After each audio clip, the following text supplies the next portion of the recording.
Hello, everyone. Welcome to Where Are All the Women? I all of a sudden feel like I'm going to sneeze. I know. You're going to have to take over, Mary Lou. That happened to me earlier. I got a hit of perfume. Let's see if you're going to sneeze now. There it is. Okay, I did it. Get it out. That was funny. Just as soon as I was like, go live, and I was like, dust up my nose. I'm allergic to the internet. Maybe. I think it's more likely it's dust. I'm Meghan Murphy. This is Mary Lou Singleton. We are all the women. And if you're watching on YouTube, please like and subscribe. And please use the super chat if you have. Do I have? Oh no, I sneezed on my shirt. I was like, do I have stains on my t-shirt? I'm like, oh no, I just sneezed like water all over my t-shirt. This is the cool intro. Yeah. These classy ladies. Use the super chat if you have questions or comments that you want us to address on the stream live. Mary Lou, how are you doing? I'm pretty good. I took some good time off over the holidays, so I'm like psyched to be back at work and feeling rested, and I'm like not as like burned out as I often feel. Nice. Yeah, I feel stoked to be back at work and back in my routine also after taking time off to party a bunch. I was like glad to wake up on Monday morning and feel productive and get back to the gym and start paying attention again. Mm-hmm. It's funny because it's like taking a break. I mean, I don't really take that many official breaks. I usually like try to have a balanced life, so I don't feel like I like need to go on a vacation and lie on a beach and drink margaritas all day.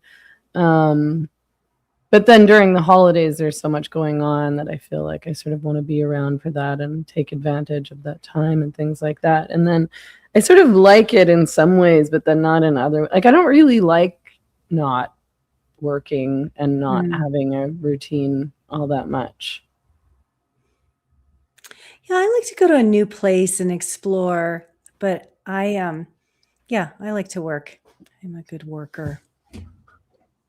Yeah, I always find it strange that people like the idea of retiring. I don't like the idea of retiring. I feel like that would be terrible. Yeah, you don't ever want to retire? No, I want to work. I mean, what I like what I do for the most part. I mean, there's obviously aspects that are tedious and it's still work, but you know, I feel like because so much of my job is about learning and thinking and reading and trying to come up with new ways to be creative. I mean, it's all like a challenge to find something to write about or somebody you want to interview something about. I mean, and it's always good to innovate and keep moving. I mean, I don't like the idea of just stopping and doing nothing. That seems odd to me. I mean, I suppose if retirement meant like I was going to open a Chihuahua sanctuary or something like that, that would be appealing, but it'd still be work. It would be work. Cute work.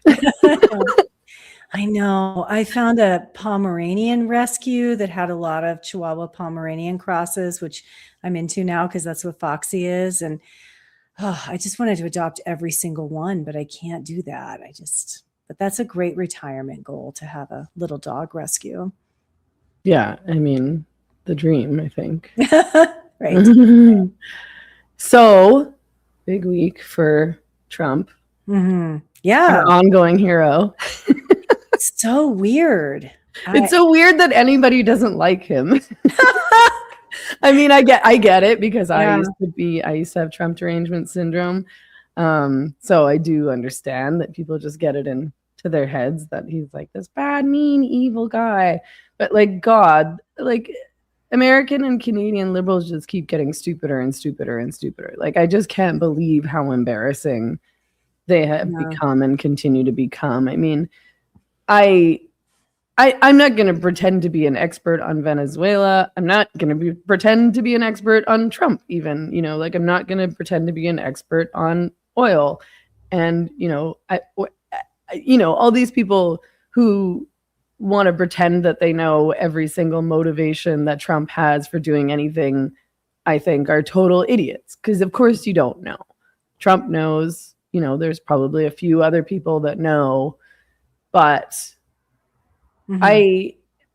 I think that if you're going to start protesting and ranting online about, you know, imperialism and this is somehow an imposition on Venezuelans, you're a total fucking idiot. I mean, I was going to say people in Venezuela, but so many of them have left on account of what's happened under Maduro. Like, oh, and Chavez before that. Yeah.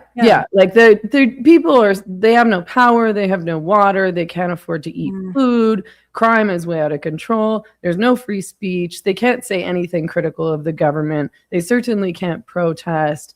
I mean, it's such a bad situation. And I think, you know, American liberals, Canadian progressives, what have you, who are acting like they're standing up in defense of Venezuelans by complaining about what Trump's done are just so stupid and clueless and embarrassing. So that's my probably major opinion about the whole thing. Yeah, I've been sifting through my thoughts and feelings about it. And I, you know, have to say that Venezuela is the country that made me stop being a socialist and thinking that socialism was a good idea. I remember when Chavez took over that country, he was freely elected in the late 90s, like 99, I think. I was so excited. And I still thought, well, we just haven't done socialism correctly. And of course, socialism is what's best for everyone, and especially women and children. I was really, really into Hugo Chavez. And then I hated George Bush at the time and really liked it that Hugo Chavez was always making digs at him and calling him the devil at, you know, major world meetings. And then I watched Hugo Chavez destroy that country. He completely wrecked their economy. He became a dictator. They destroyed anything that was left of the middle class. He drove people into poverty. There was a brief period where it looked like things were getting better and people were being lifted out of poverty and there was less hunger. And then it just all went to hell. And then he put in Maduro as his successor when he was dying, and the country just got worse and worse. And it really is the country that in my lifetime taught me that no, socialism never works. It always ends up like this. No, whether it's Cuba or North Korea or the Soviet Union, it just is a nightmare for people. Yeah, it's an eye opener. Yeah, I mean, it should be obvious to anybody that the reason that things got so horrible in Venezuela is because of socialism. It's not because of the narcos. I mean, there's plenty, and it's not because of corruption either. I mean, there's corruption everywhere. I don't know that there's any governments that aren't corrupt, honestly. And like, there's lots of countries where there's a huge narco presence that are doing fine, like in terms of their economy. No, like the one you live in. I mean, exactly. Yeah. I mean, Mexico is doing relatively well, and it would make zero sense for anyone to intervene. And I mean, who knows? Maybe that'll happen. But to me, it would make zero sense. Yeah, I have to sit with my old anti-war stance. I don't like the military-industrial complex. I don't like war and empire any more than anybody else does. But I'm old enough now to know we don't live in a perfect world. And the world is shifting and changing, and the power balance is very precarious right now. And I don't want to live in a world where China and Russia are the only superpowers. I don't think that's preferable, certainly not to my interests. And maybe that's a very American-centric way of thinking. But I actually think the United States is overall a better country than China or Russia. You know, I think for sure. It's not perfect, but I think it has a lot more going for it in terms of freedoms and a functioning economy and free speech in particular. So I'm sitting with this, the way things are versus the way things ought to be. And I think that most liberals and progressives live in this, like, it ought to be this way, but it's not that way. It's like autism, but OUGHT, right? Like the world ought to be this way. And they're so addled by that they can't step back and think, do we want China running Venezuela? Venezuela is very close to the United States. It's right at the top of South America. Would you rather live in a world where the Chinese are the major superpower? I don't think that that's preferable. No. And I mean, but they also, liberals and progressives, live in this world where America is the worst country in the world rather than the best country in the world, which is retarded. Like, America is the best country in the world. And that's because, and it doesn't mean that America is perfect and doesn't have problems, but it means that in terms of things like free speech and democracy and the capitalist economy, that, as a result, it's important that America remain a superpower. And a population that's been raised on the American dream and is heavily armed and can't just be shuffled into quarantine camps like what happened in Australia. There are multiple things going for this country. Is it utopia? No, but it certainly beats China and Russia in many ways. Yeah, and the funny thing about the oil thing, which again, I'm not going to pretend to be an expert on, is that it's like, well, who do you want to control oil in Venezuela? Because it's not like the people were benefiting from Venezuelan oil. No. They're starving to death. Again, don't have power, don't have water, are going to be murdered if they speak against the president. They were the only people that were benefiting were Maduro and his, the people who were in power. So somebody, to my mind, has to take control or intervene in that situation as well. And of course, I want it to be America. Like, should Cuba get all their oil? Again, should China? Like, right. Should Russia? Like, somebody's going to be involved here. Right. I know. I'm sifting through all my changes and trying to figure out who I even am politically.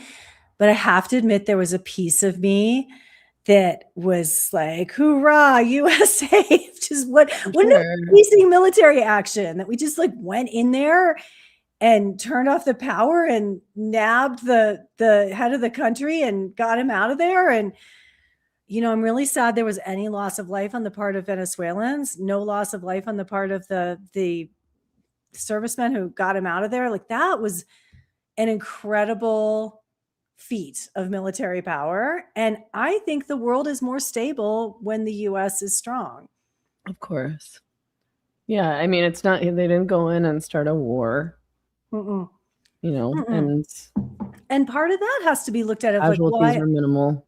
Why couldn't we just do that in Iraq? It's because our country had a worse executive branch at that time. And we had Dick Cheney basically running the presidency with George Bush as kind of a puppet, though he's also from an oil family.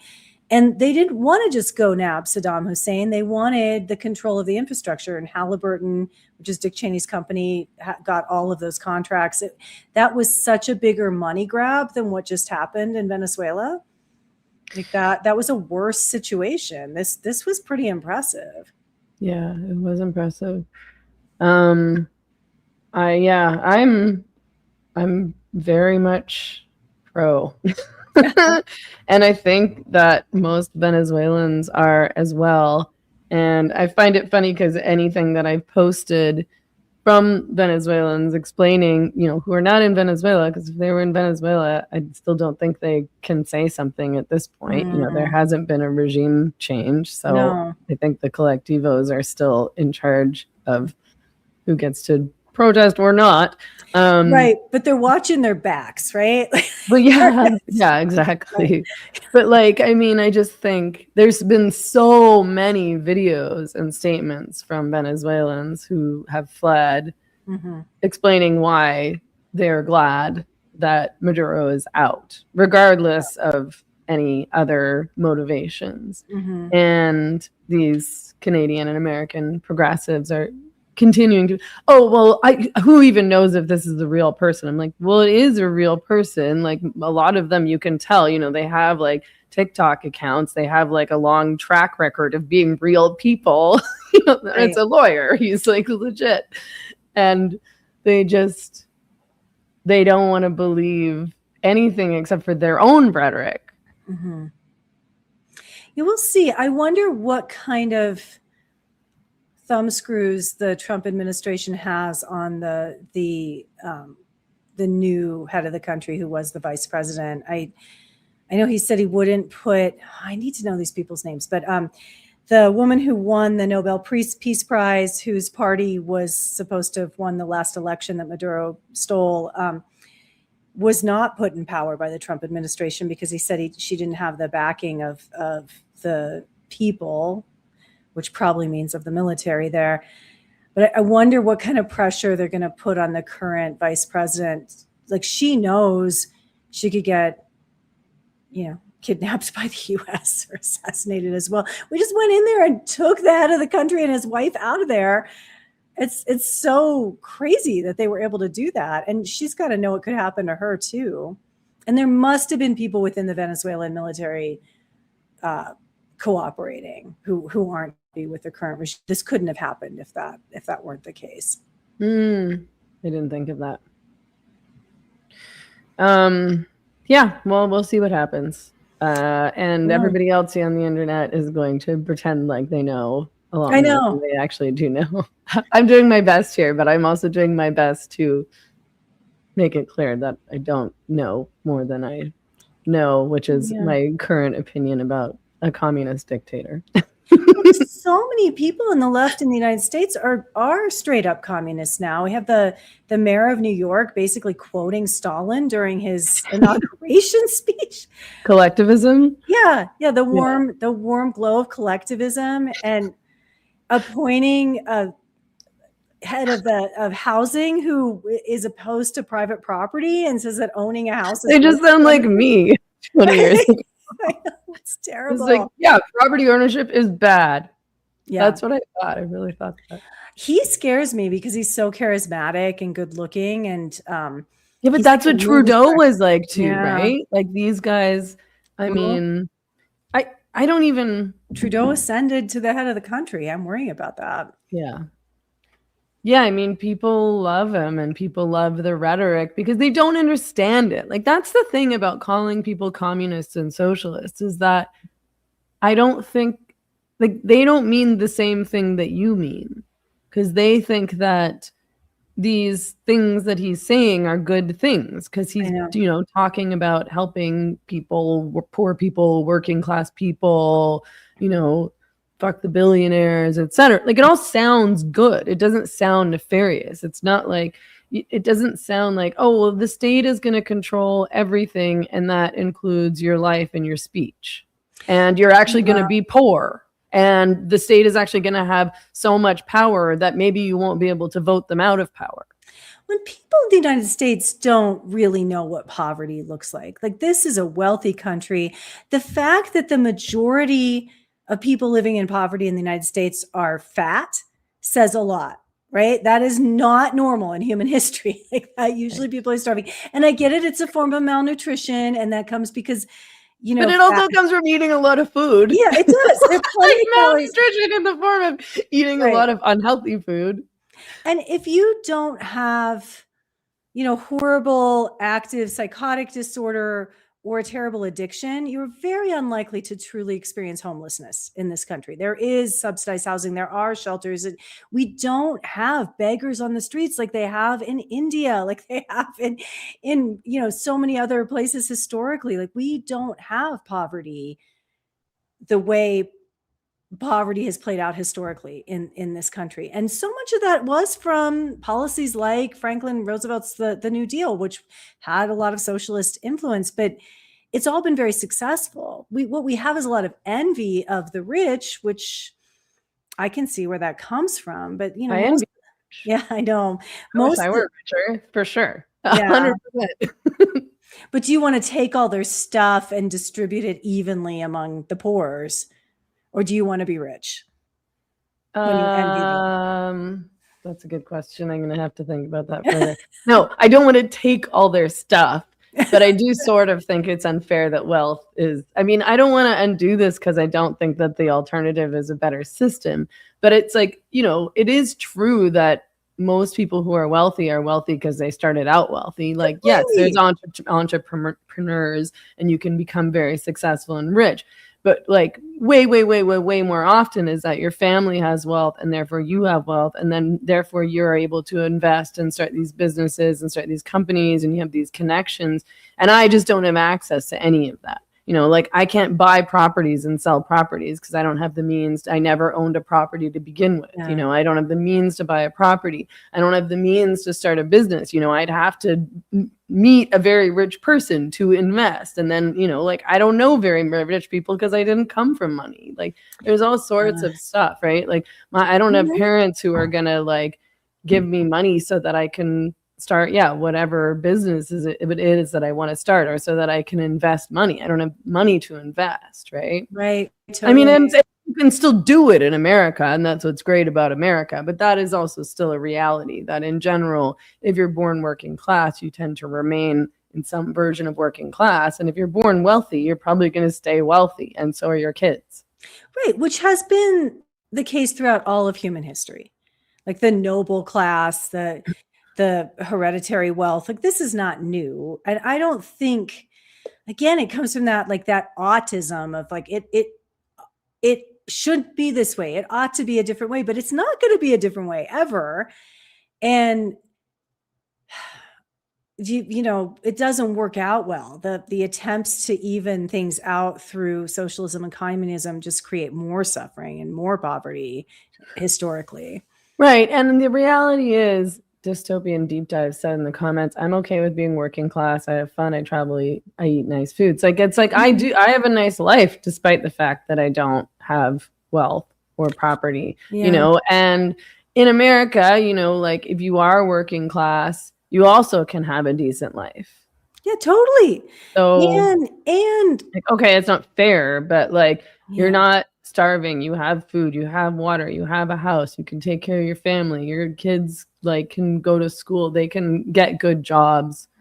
Well, and you could travel freely, which is not true in socialist and communist countries. Like the United States is an enormous landmass, and you know, you can scrape together money to take a really nice trip just in your car and camp on public land here. There's so much you can do here without being born wealthy and have a life that historically would be envied by kings and princes from other time periods. Yeah,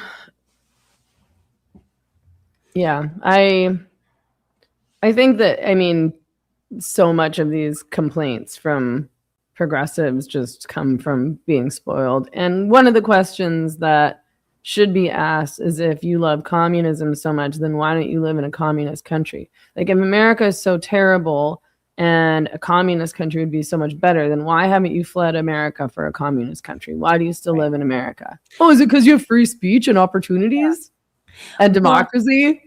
It's all because those countries aren't good because America's oppressing them. That's the only reason it's not great there. It's that, you know, it's the great Satan's fault. It's America's fault. The people don't think back. Like in my lifetime, the whole Iron Curtain, like no one was trying to sneak into East Germany. Hundreds of people a year were killed trying to get out, like trying to get past the wall. Why do communist countries have to lock their citizens in? That's a good question. Why aren't they allowed to speak freely or access media that isn't just like controlled propaganda? Why aren't they allowed to access the free internet? Right. These are good. Why is the information they have access to so limited? I mean, not to say that happened on some level to Americans during COVID, because, you know, Twitter was censored, for example, but we still had access to the internet. It wasn't actually blocked to us so that we only could read, you know, Chinese propaganda, North Korean propaganda, Canadian propaganda, whatever. Yeah. And if the United States is like the worst place in the world, why are so many people trying to cross the border to get in here? There's so many immigrants from all of these other countries desperately trying to get in. Yeah. It's so fascinating. And again, I don't think it's utopia. I think there are a lot of problems, but as the world is, I think the United States is a great place to live. Yeah. Marianne Joseph says, Meghan, why don't you live in the US? I'm a new listener. I mean, if I didn't live in Mexico, I for sure would live in Texas. I would go to the Austin area probably to be near my brethren. Probably not Austin literally, because I'm not really that interested in living in a big city anymore, but somewhere around there. But I just love Mexico, and I love Sayulita specifically. And also, you know, at this point, I've always loved Sayulita. I've just always been drawn to the craziness and weirdness and chaos. And I relate to and love the lifestyle in Mexico. I like things that are slower and more relaxed. People are happy. I like being warm. I really don't want to be cold ever again. And I like that it's lawless here in a lot of ways. You know, I don't really like rules. And at this point, I just have so many friends and I love the people here so much. And I feel like I have a community. So I don't have any interest in leaving, but never say never. Maybe one day I'll meet a man. I'm celibate right now, as I mentioned last week, or attempting to be in any case. Attempting to be. Feeling good so far. Good. Anyway, so did you follow this strange clavicular just a little bit thing? Like there was a lot of conversation about it. I hadn't heard of him until maybe a couple of weeks ago because they talked about him on the Red Scare podcast, and I had not heard of him prior. And then shortly thereafter, there was all this conversation about him on the internet, and Michael Knowles interviewed him, and there are all these clips circulating, which is why I began to follow this strange person. You followed him. Okay, I just know he ran someone over on his live stream, and I don't know if that person's alive or not. I don't know what's happening. That's all I know. I think I missed that part. I think I got a lot of other things and then not that somehow. Not that he ran somebody over with his car? Yes, on a live stream. That's all I know about him. I don't well, what do you know about Fan is run over during live stream by streamer. Yeah. I thought that's why he got kicked off of Kick. Oh, there's something else interesting about him? Well, so his thing is looks maxing. Have you heard about this? Someone asked, who are we talking about? Clavicular. Clavicular. So his real name is, what is it? Braden. I've lost it. Sorry, my notes should be more organized. Anyway, Braden Peters is his real name. He's 19. He's been on testosterone since he was 14. He's sterile as a result of the testosterone that he's taking because he doesn't produce testosterone naturally. Because his testicles have atrophied because he's taking exogenous testosterone. I don't know the specifics. Is that how that works? That's what happens. Yeah, that's wild. So he's not producing sperm. Is that what's happening? Well, if his testicles atrophy, he won't make sperm anymore. Once he stops taking testosterone, will he become fertile again? Probably not. Possibly. It just depends on how regenerative his body is. But usually we tell guys when that happens, it's, it's over. You're going to have to take, we tell them you have to take testosterone for the rest of your life because you wrecked your testicles by taking drugs. What an idiot. Yeah, that you probably didn't need. I assume he didn't. No, he would have produced his own testosterone. He probably was at that point. Oh, this isn't. Okay. But he wanted to take extra to, make his face more attractive or masculine. I mean, he claims, I guess so. Yeah. I mean, it's really weird, right? Because the commitment to this looks maxing thing at the expense of everything else is strange. He refers to himself as a bit of an autist. So he may have just gotten obsessed with this. It seems like he has some strange form of it wouldn't be body dysmorphia, but face dysmorphia. But he's committed his whole life at this point, in any case, to looking the best that he can possibly look. And it's not even really for anything. He says that he's not even that interested in getting girls. That's lost its sheen to him. It doesn't feel that exciting to him. You know, maybe that's because he's gay. Maybe that's because of him being sterile. I don't know. It's like, why is anyone paying attention to him? I think just because it's so strange.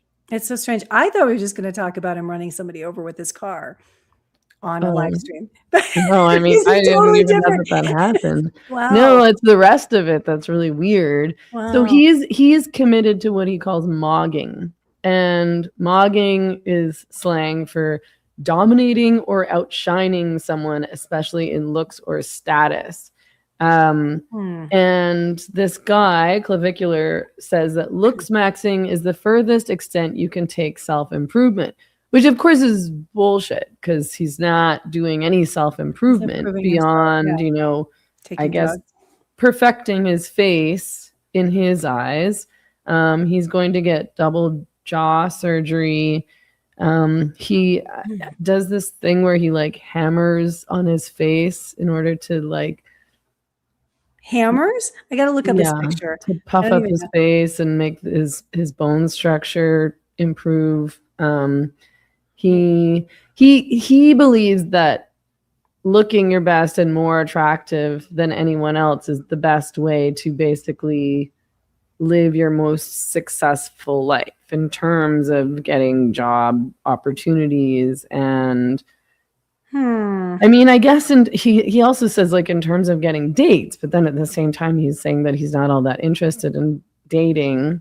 Oh my gosh, think like Michael Knowles asked him, you know, why he wasn't that interested in dating right now, and he's like, oh, well, I'm only 19, so I'm a bit young, and I don't want to, you know, sacrifice my career to focus on some girl. And it's just all so abnormal for a man of that age, a barely man of that age, you know, he was a teenager just very recently. Like it, and to me, it seems so connected to, you remember when we talked about gooners and the gooning culture, and just these guys who've grown up on the internet and they spend all their time, like he streams for hours and hours every day. That's his whole life. And then obsesses over his face. So this is like, now after the Maduro thing, I want Delta Force to go in and kidnap these guys and send them to some sort of camp, or make them put them in the woods and teach them how to hunt and fish, and like get them off drugs so that they get, you know, their penis is functioning properly again, their sexual desire. Like, I'm so tired of these self-described autistic people, and the word they've made the word autism completely meaningless. It's like the trans umbrella, it's completely meaningless. And they're just poorly socialized. They just need to be forced to be in a social situation where they have to develop behaviors that are conducive to living with other people, and then they won't be able to describe themselves as autistic anymore because they have to actually work and get along with people. Yeah, I mean, they have this guy in any case has no concept of what masculinity is. Like he clearly thinks that he's doing something that's very masculine, but I think it's actually kind of like the antithesis to masculinity. You know, he's not acquiring any skills that respectable men should have. I mean, in terms of building a family, in terms of protecting the weaker, you know, women and children, in terms of being able to provide for a family, whether that's like financially or again, being able to like hunt or, you know, build a house or anything like that. I mean, and he doesn't even seem masculine to me. He seems like a gay model to me. Yeah. I saw his pictures. All right. How sad. But people need to stop paying attention to him. I wonder, I mean, that's a lot of testosterone. And if he's already wrecked his testicles, probably he's wrecking his heart and his liver at the same time. He's probably How much is he taking? Did you just look it up? No, I just looked at his picture. He's obviously taking a lot. I wonder if it says somewhere how much he's taking. I'm going to Google it.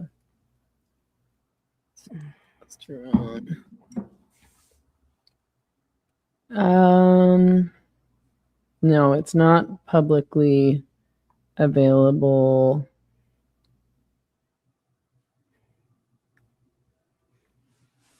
I don't know. I don't think he's said publicly. He's also, I don't know why. Unfortunately, I didn't get this far in this interview because it was over 2 hours long, but he's also on meth. On meth or ADD drugs, like both, which he said meth. He's on meth. Okay. He does meth. Well, he's going to have a heart attack by 35, and exit the human situation. These guys are so sad. It's so sad. They don't know how to live life.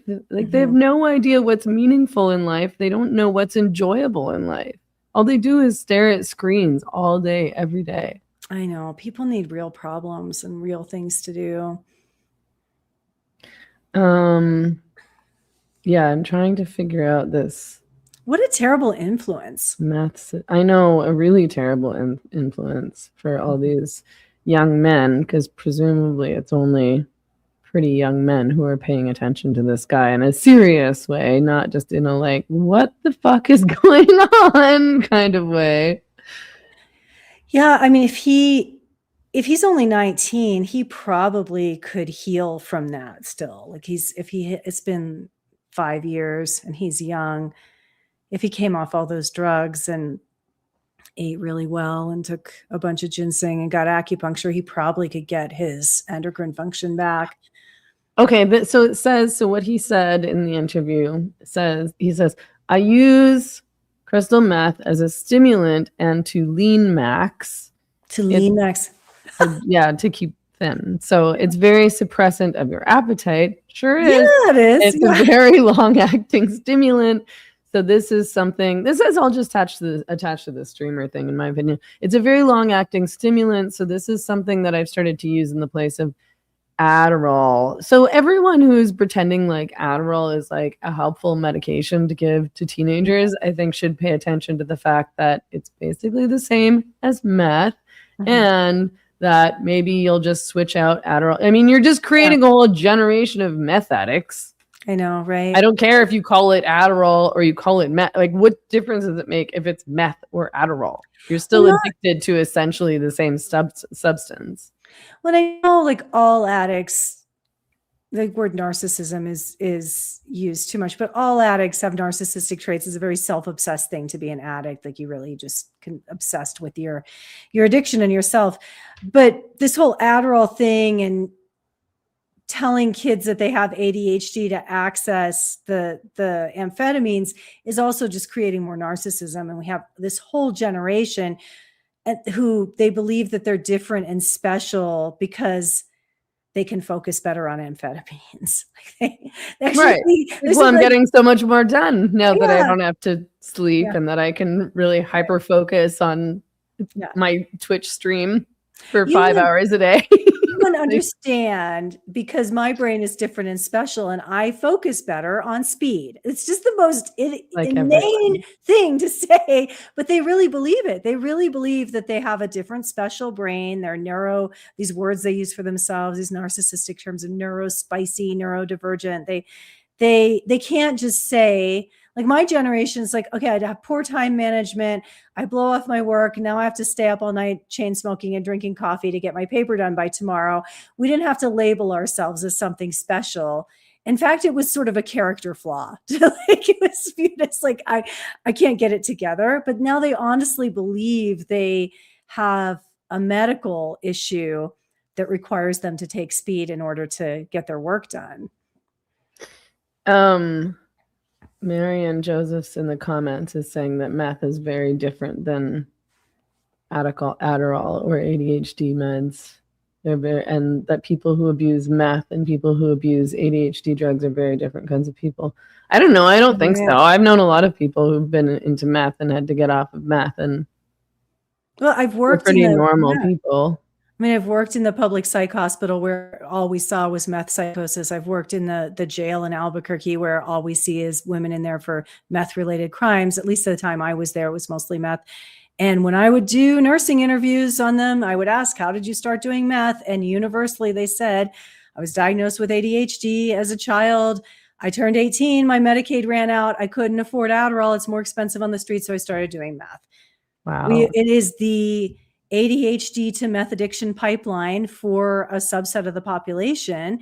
If you were upper middle class or middle class and you maintain insurance and are doing something that physicians consider worthwhile, like going to college or being a professional, you can access Adderall and like relatively safer stimulants through the medical system. But if you're a broke working class kid who's not going to college, no doctor's going to give you an Adderall prescription for your Walmart job. Right.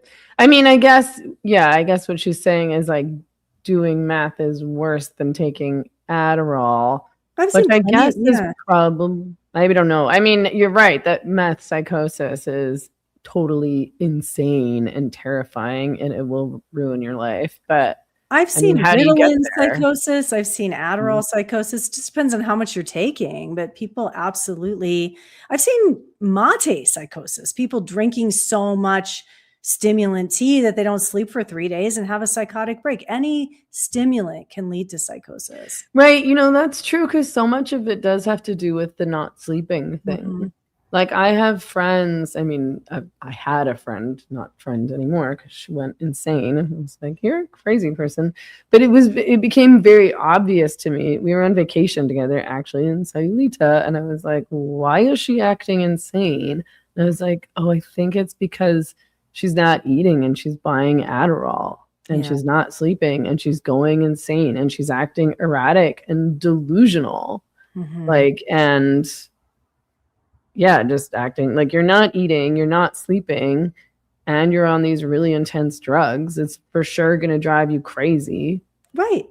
And not everybody who takes these potentially addictive drugs will become addicted to them.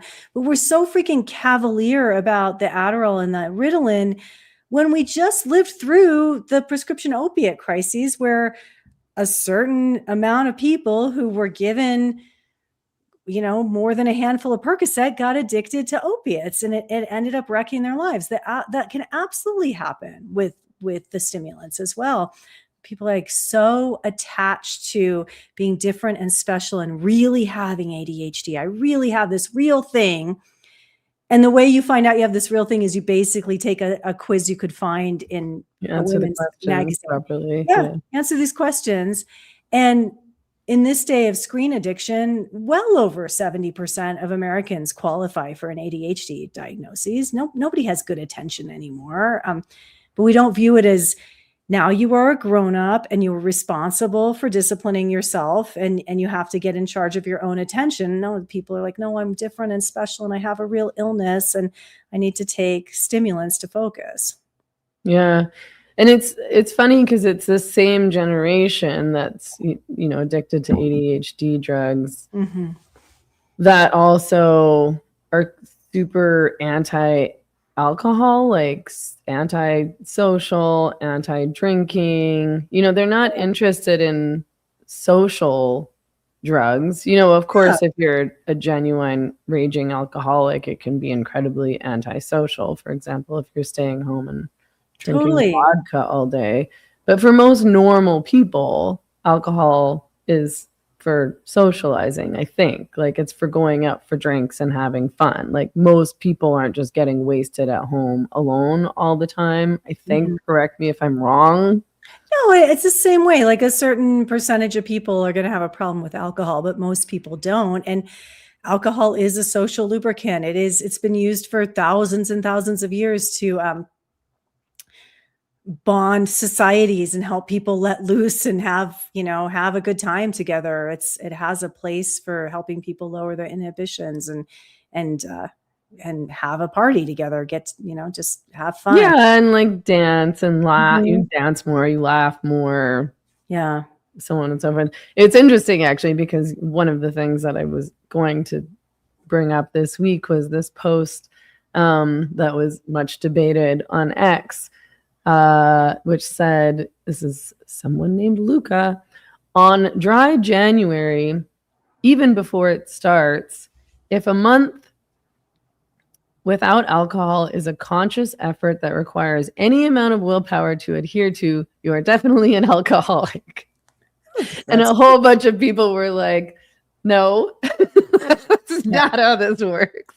But I think people of his generation think that, like, because they don't have any real experience with alcohol. So they don't know that it can be fun, and that for most people, it is fun. Like for some people, it's horrible and it ruins their lives and their families' lives. Yeah. But to say like, oh, if it's hard for you to not drink booze for a month, then you're definitely an alcoholic. Like, it's like, it would be hard to not eat sugar for a month. Exactly. Like, are you addicted to sugar then? Yeah. I mean, these things have habitual issues. And I think that that's one of the reasons why people like to quit for a month, to prove to themselves they can, to get a detox from it. But this person clearly doesn't know anybody who's really an alcoholic if he thinks that an alcoholic can quit for a month without a problem. I mean, the whole problem with being an alcoholic is you can't quit for a day, really, right? Like it's so habitual for people who have a serious alcohol problem. True alcoholics can't stop for a month and then, just be that controlled about it. Yeah. I mean, I don't know really what the proper definition of, addict or alcoholic is, because there's all sorts of, similar to the ADHD quizzes, you can take all these quizzes online that are going to tell you if you have this many drinks per week, then you're an alcoholic. But it doesn't work like that. Like, I think it's about your relationship to alcohol and probably how it impacts your life and how it makes you feel. Like if alcohol is ruining your life, then, you should probably consider quitting. If you can't manage it, like if you're not able to drink less to the point where it's not ruining your life anymore. Yeah. And then, and some people, there's some people who they have one drink and they can't stop. Like it's not like they have one drink and then it's just 12, or it's like a 3-day bender. Well, medically, alcohol is physically addictive to some people. And I know people are gonna be like, oh, I know alcoholics who can quit for a month and stop. That's a different kind of alcoholism than, if I don't have a drink today, I'm going to have a seizure that never ends and it's going to kill me. Like that's alcoholism, as your body is physically dependent on it and you need to have a medically supervised detox. Like, I know multiple people in my community who've died from quitting cold turkey because their alcohol withdrawal is deadly for people who are truly physically addicted to it, which is not true for amphetamine withdrawal, which is not true for heroin withdrawal. Opiate withdrawal, you might wish you would die, but if you stay hydrated, you're not going to die. Like you're just going to be miserable for 3 days if it's heroin, longer than that if it's a more synthetic one.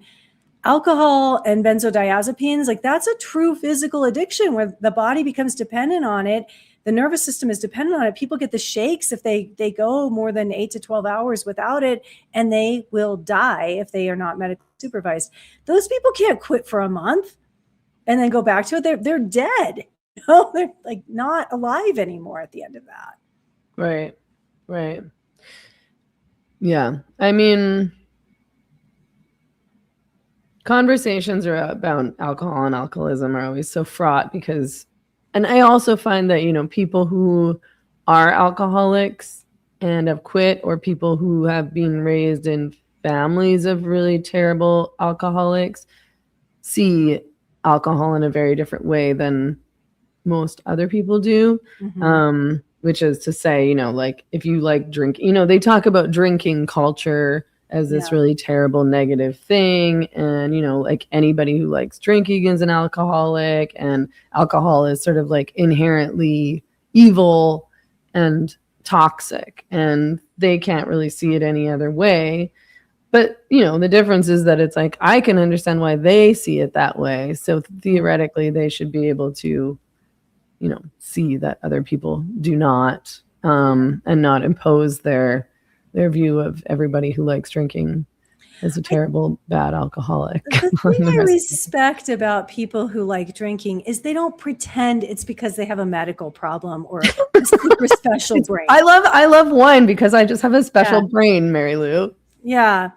Yeah, exactly. Like you're special and I have a different. special, unique brain, and that's why I love red wine, and you wouldn't understand. So Because I I'm need it. I need it neurotypical. Yeah. Yeah. to soothe my special, unique brain. Yeah. And now, but that's the difference with the now all these people who really like stimulants and these all the potheads now, the government is telling them it's medicine. Like that to me is a big difference in the mindset it creates in somebody. Where actually in terms of a lot of the things they say pot is good for, alcohol is better. And people are like, oh, I need marijuana for my social anxiety. I'm like, well, you know what works great for social anxiety? Glass of wine or a Manhattan, that works excellent for it. But I would never tell people that that's a good medical path to take, Try to drink. Yeah. Try to drink, right? Exactly.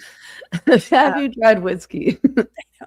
It's funny because my husband is he's a winemaker and really like has a loving relationship with alcohol. Currently doing dry January, and when we got together, we'd mention certain people, and he would make comments like that person probably should drink.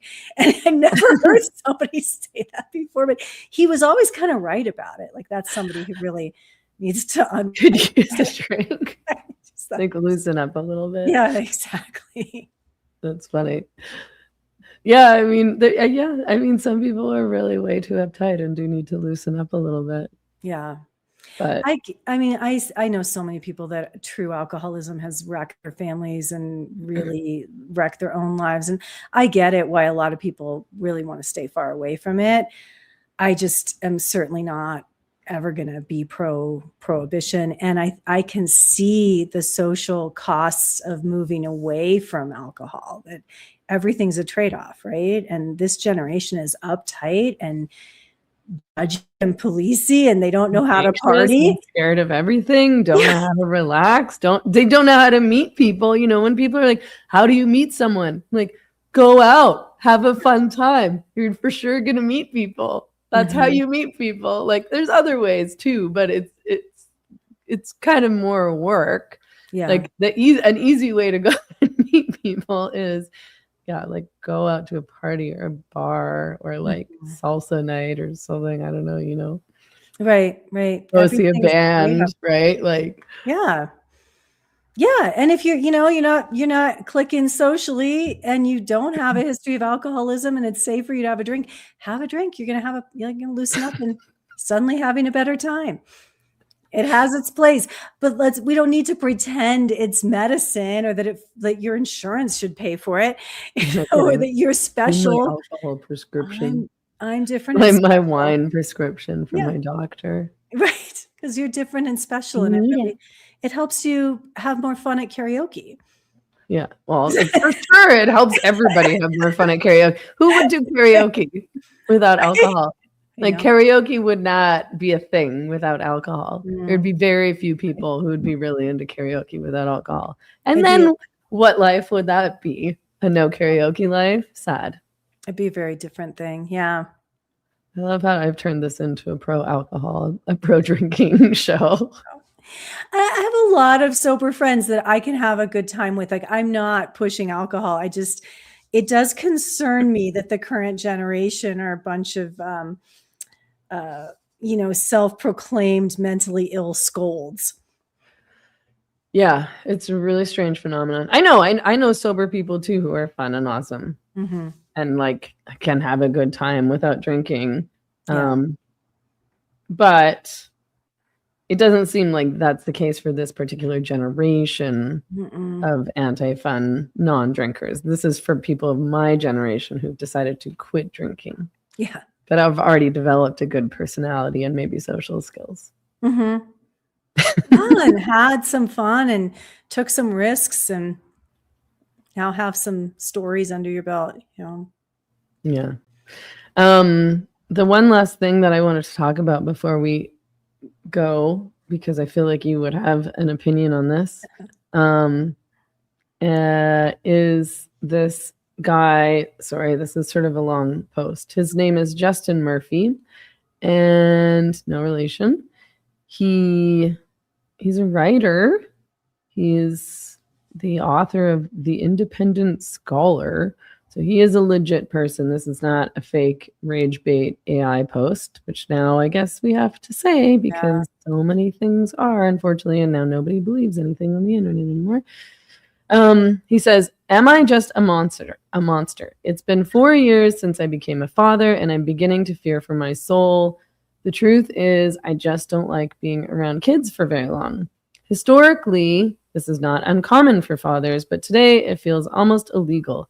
It's causing me a lot of confusion and anguish. The ideal amount of time I would like to spend playing with my kids is probably about 70 to 140 minutes a week, roughly 10 minutes each day, maybe twice a day, taking breaks from work. My feelings of love towards them are perfectly strong, but if I have to watch them or entertain them for more than about 10 minutes, my blood starts to boil. I just want to be working or accomplishing something." He sounds sort of like me, to be honest. Yeah. I mean, but I don't know. I feel like if I had my own kids, I would probably like them a bit more than he does, but maybe I wouldn't. I try to be grateful, but it doesn't work. It's 9 a.m. this morning, Saturday, January 3rd. It's a sunny, warm day here in Austin, and my 4-year-old son is begging me to play catch in the street. I was drinking coffee, still waking up, so I didn't really feel like it, but at this age, his desire to play is insatiable. He begged and begged, so I conceded, and with a smile, "I have no problem being a kind and loving father. The problem is only that I don't enjoy it. It's not that I'm trying to maximize my personal pleasure. It just seems wrong that I experience so little delight when my dad friends all claim to experience so much. It was beautiful. We live on a picturesque, tree-lined block. I am even relatively relaxed from the holiday rest. Playing catch with your son is supposed to be an iconic peak experience, yet for every single minute on the inside, I just don't want to be there. I want to be drinking my coffee in peace. And then I feel guilty and absurdly ungrateful and ashamed when we're done. I know that when he's a teenager, I'll long to have those days back. I have all this perspective rationally, and I've been very patient and steadfast trying to digest it, but nothing fixes me emotionally. Am I a terrible person, or is my feeling within a certain range of historically normal, and it's modern parenting norms that are off? Whether it's my fault or not, I don't even care. I just want to figure this out. Something is wrong, and I no longer have the excuse of being new to this." I know this guy took a lot of flack for that, right? People were really upset People about were really mad. People were like, "Yes, you are a bad person." He didn't do a great job making a case for how he actually is a loving father, because he basically said, I love my kids, I just hate them, right? Well, I don't know. I mean, I sort of think like whatever. Like I was like, okay, of course he loves it. I didn't get the impression that he didn't love his kids, but like I don't want to play with little kids either. It would be boring and annoying. I just feel like I felt like, okay, if I think about it, I bet that a lot of parenting would be really boring and annoying and unpleasant. And so I do kind of think it's normal. Like maybe I'm sure there's lots of dads who genuinely enjoy playing with their kids more than this guy does. But I could relate to what he was saying, because I was like, but that's why I didn't have kids, is because I sort of felt like I'd rather just be drinking my coffee in peace and working than playing with a child. I didn't like spending time with my kids. I was not a very domestic mother. I feel kind of guilty about it. I did at the time too, but I never enjoyed spending time with my kids on extended periods. They're annoying and boring. Like, why would you? Well, some people really like it. And honestly, in my community, we all felt like the dads were better at playing than the moms were, because the dads like get on, like horse around. He seems to think it's the other way if we're going to gender the problem. But a lot of people don't like playing with kids. The crazy thing is I have an infinite attention for my grandchildren and could just be with them constantly. It's a very different thing. Maybe in the past, grandparents were the ones playing with kids more, spending more time with them.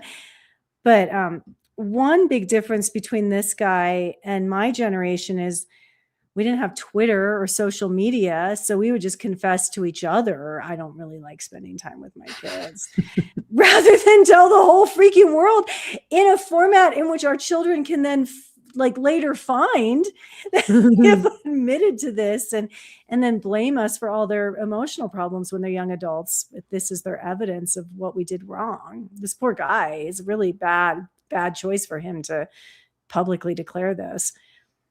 But lots of parents don't like spending time with their kids. I think when we lived tribally, there were people who liked hanging out with kids, who would hang out with kids, and other people wouldn't hang out with the kids. I also think kids hung out with each other. Like parents didn't spend all this time playing with kids. No, I feel like I don't think that my parents played with me. I don't actually have any memory of my parents playing with me. Like my parents took me to do stuff. Like I remember going for bike rides to places with my dad. It wasn't fun. We had to like bike to like get eggs and bread and stuff, and it always was pretty scary. And the socialist Canadian, he would always like make his bike on the road. Yeah. And like I was like, he would, you know, probably good for building character and things like that. Or like we'd bike to swimming lessons, or you know, sometimes we'd do stuff like go to the aquarium. But I didn't play with my parents. I played with other kids or my sister. I mean, me and my sister hated each other and always fought. So, but yeah, I grew up in co-ops, right? So we were just always out playing with other kids all the time and inventing games and doing whatever. But yeah, I don't remember actually playing with my parents. I hate playing inventive games. I hate playing with like little animals and pretending what's going on. Like I can't stand it. And even with my grandchildren, I'd rather not do that. I'm glad they have each other to like set up all their little animals and play together. But I think that, I think a lot of people don't like playing with their own kids. And that one of the problems is people aren't having enough kids, so their kids don't have playmates. You know, it's what's unique is only having one 4-year-old at this guy. I imagine this guy's probably in his mid to late 30s because that's when all the influencer class are having their kids now. And he probably only has one, and that one doesn't have any playmates. He might even be older than that because he was a PhD and a former professor. So he might be. I'm looking at his photo and he looks maybe late 30s or maybe like 40-ish.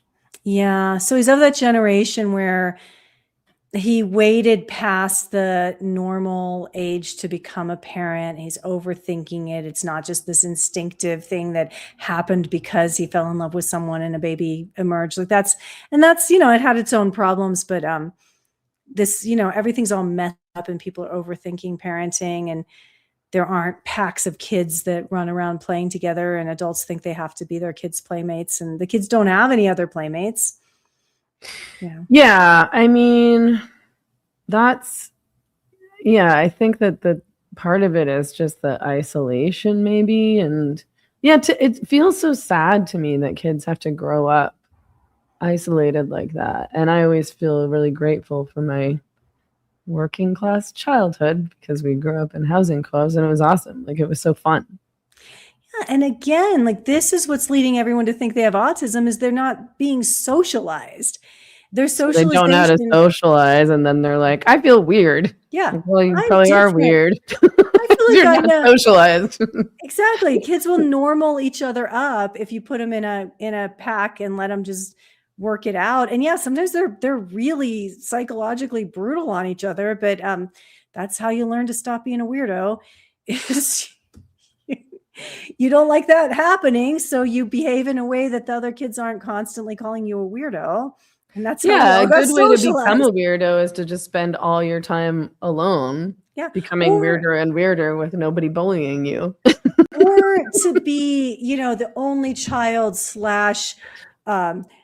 project of two upper middle class, overly educated people in their late 30s or 40s or even 50s who give all their focus on you all the time. Yeah, you're going to be weird when you emerge out of that.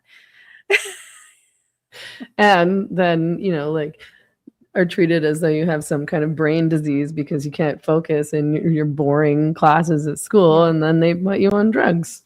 And you're nervous all the time because your parents were nervous all the time because they focused too much on you and got, you know, on the internet every time you had the sniffles and every time you had a temperature over 98.9, you got Tylenol and were told that you got this vibe, you might die because you have the sniffles, and on. And you were never allowed to like do anything without adults hovering over you all the time. Yeah, the whole safetyism thing would for sure give kids anxiety, and it comes from parent anxiety. Totally. But they have to be protected from every little thing, which is not how we grew up. No, I think of like the insane things we were doing when we weren't being supervised. Like I put my 4-year-old brother, I was like 5 years old, and put him in this big tire and rolled him down the hill because I really wanted to. It seemed fun, but I wanted to see if it was dangerous. So I put my brother in this giant tire. It does seem fun. It was kind of dangerous. He ended up a bit bloodied from it and said it wasn't fun, and he was crying. So I didn't do it. Like, yikes, lesson learned. Totally. Don't put my brother in a tire and roll him down the hill. But it's like, no, I no longer want to do that because he cried and it didn't seem fun. I thought it seemed like it'd be fun, but then in reality, my test subject didn't enjoy it. So I think that, my neighbor, her grandma had a pool. We would go down there and we'd put the pool cover on, and we'd dive in one side and swim under the pool cover, knowing like if we needed a breath, we were going to die, and to pop out the other end. It was a test of our lung capacity. And we felt like we were risking death every time we did it. And we didn't have any lifeguards. We didn't have any swimming lessons. We just swam, and nobody was supervising us. And I think, oh my gosh, like you'd have your kid taken away if somebody found out your kids were doing that in the backyard now. Yeah, we were really lucky. I mean, it's just I sort of wonder why I'm not a very anxious person, and I'm sure there's a variety of reasons, but I bet that how I was raised was part of that, because we were just not overprotected at all, and we were just kind of left to our own devices. My dad told me that only nerds wore helmets. Like, we're like, don't wear bike helmets. Bike helmets are for nerds. Like, right. I still believe that today. I can't bike with a helmet on. I just can't do it. I hate the way it feels. You look like a freaking nerd. I can't stand the way it feels. And then I had a bike helmet, and I was going for a bike ride with this friend who's really policey. This was a long time ago before COVID happened, and I no longer have any of these friends who follow all these public health rules that I can't abide by. And I went to get my helmet from the place it was being stored, and I get it, and I'm about to turn it on, and there were not one but 2 black widows in my bike helmet. I'm like, I'm not going to wear a helmet. Like, way more dangerous. There could be a spider in there because I never wear it. Totally. You'd be dead because of that bike helmet. Or at least like black widows would have bitten your brain, would have swollen up, and you would be Yeah, I just can't do it. What a nightmare. Crazy. I do wear a seatbelt. Like I just can't really. I don't. I mean, I forget to put my seatbelt on all the time. Like, obviously I did in Vancouver when I was driving because it's the law. But if I got into a cab or an Uber, I would never put my seatbelt on. Oh, I don't. Now there's cars that beep at you and they yell at you if you don't. So I'm like, what is that? Oh, I guess I put it on. But otherwise, like, I don't even think of it. No, I don't put them on in the back seat. It feels weird. So that's not really rational. But when I'm in the front seat, I don't feel right with a seatbelt on. But I have friends who like hate the seatbelt so much it feels so constraining to them, and they don't need to make up some diagnosis of why they're different and sensitive and special and have an ICD-9 diagnosis code for it. Yeah, they have sensory integration disorder, I think is one. But they hate them so much that when they're in those nanny state cars that the alarm goes off, they'll actually hook the seatbelt behind them into its belted place and sit on top of it because they can't. Oh, that's a good solution, because it makes me so angry. Like, I'm like, don't tell me what to do. You are a car. Yeah. Like, it's offensive that I'm being yelled at and ordered around by a vehicle. Yeah. Like, no, I'm a free human. I get to not wear my seatbelt if I don't want to. Like, the law can, I don't know, enforce this law, but I don't want to be yelled at by a car. Yeah. I don't like it that's the reason why I will never own a vehicle that's more modern than, I don't know, 95 or something like that. I just taught you the trick. You just buckle it and sit on top of it. Okay, thank you. That's helpful. I never thought of that. I don't have a very innovative brain, I suppose, to get around these things, alas. Well, I learned it from observing oppositional people. Nice. Pass on the knowledge. I know. Okay, well, I think once again we've covered everything. Everything. All right. Thanks everyone for tuning in. If you're watching on YouTube, please don't forget to like and subscribe. I'm on Substack at meganmurphy.ca. I very much appreciate subscribers, and especially paid subscribers. You get early access to podcasts and access to bonus content and paywalled articles, and it helps to support my work. Mary Lou is on Substack and Mary Lou Singleton, and on X at ML_Singleton. I am on X tweeting as much as I possibly can at Meghan E. Murphy. And we're here every Tuesday night at 5 p.m. Pacific, 8 p.m. Eastern. And if you want to listen to this on Spotify, I post these episodes after the fact. Just look up Where Are All the Women, and don't forget to click the follow button. And we'll see you all next week. See you next week. Okay, bye. Good night. Bye-bye.